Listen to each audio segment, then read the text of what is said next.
Non loin du lit de la Charente, sur la commune de Fontenilles, les dolmens de la Petite Pérotte, de la Grosse Pérotte et de la Motte de la Jacquille sont construits au sommet de petites collines calcaires, de façon à être vus de loin. Contrairement au monument de la Motte de la Jacquille, qui apparaît isolé dans le paysage, les deux dolmens des Pérottes ne sont distants l'un de l'autre que de 50 mètres. Ils devaient former avec le domaine de la Maison de la Vieille, le tumulus de la Motte de la Garde et plusieurs monuments disparus, une grande nécropole s'étendant sur près de 700 mètres de long. À la faveur d'un programme de recherche et de mise en valeur du patrimoine mégalithique du Ruffécois, le dolmen de la Petite Pérotte a bénéficié en 2012 et 2013 d'une fouille programmée qui a révélé une partie de son tumulus, son couloir d'accès, ainsi qu'une chambre funéraire latérale jusqu'alors inconnue. Puis, en 2014, le monument exceptionnel de la Motte de la Jacquille a été partiellement fouillé. Son tumulus préservé sur près de 2 mètres de hauteur, son long couloir et sa porte en pierre unique en Europe fascinent le visiteur depuis les premières explorations du XIXe siècle. Non loin, le dolmen de la Grosse Pérotte impressionne par l'ampleur de sa dalle de couverture, brisée en 2 morceaux. Le sondage pratiqué en 2014 à l'entrée de la chambre a révélé une hauteur sous dalle de près de 2,40 mètres.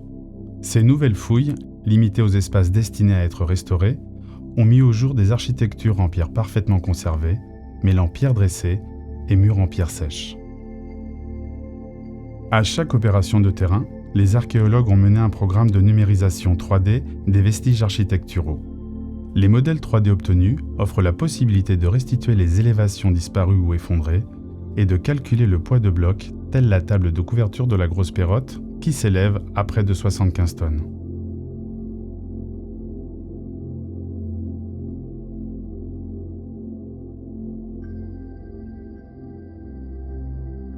À la Petite Pérotte, la fouille a révélé la présence des restes d'un tumulus de pierre appelé cairn.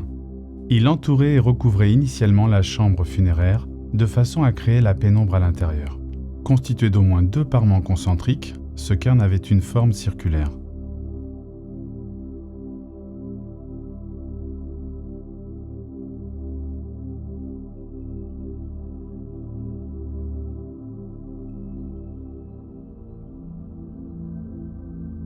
L'entrée du couloir était fermée par un petit mur en pierre sèche destiné à condamner l'accès au monument lors d'une phase d'abandon. Ces 3 monuments appartiennent tous au type angoumoisin. Ils se caractérisent à la fois par un couloir ouvrant sur une chambre funéraire quadrangulaire et par un très grand raffinement dans le façonnage des piliers, appelé aussi orthostates. Ces derniers sont mis en forme de façon à assurer un ajustement parfait entre eux.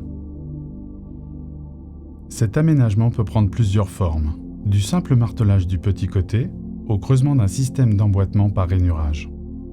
Si la table de couverture de la chambre funéraire est partiellement soutenue par les orthostates, en revanche, dans le couloir, ce sont les murs en pierre sèche du cairn qui sont porteurs.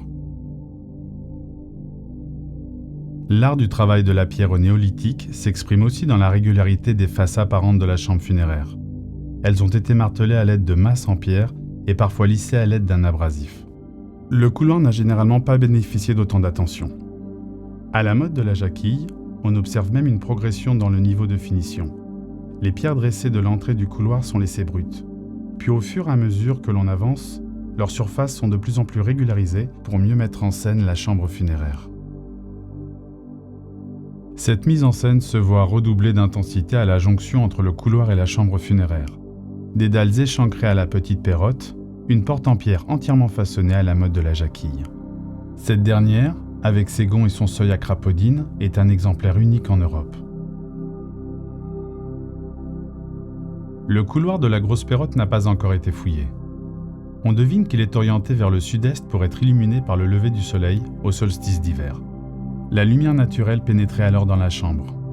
Elle venait éclairer la paroi, où est inscrite une longue gravure de lame de hache en relief.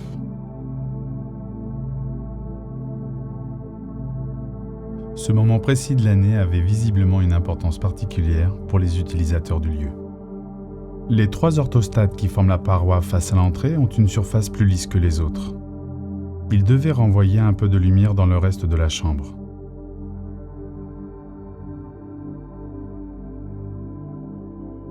La motte de la Jacquille montre un dispositif similaire avec l'installation de l'orthostate le plus lisse face à l'entrée. Pillées anciennement, les chambres de ces monuments n'ont livré que de rares vestiges privés de leur contexte de dépôt.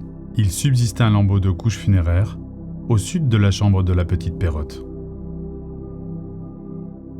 Depuis l'entrée jusqu'à la chambre funéraire, tout est pensé pour que le visiteur néolithique vive un moment particulier, bien différent de sa vie quotidienne dans le monde des vivants. Sans doute impressionné par l'architecture monumentale et la puissance dégagée par le volume des pierres, c'est le respect aux morts qui s'imposait et l'hommage aux ancêtres.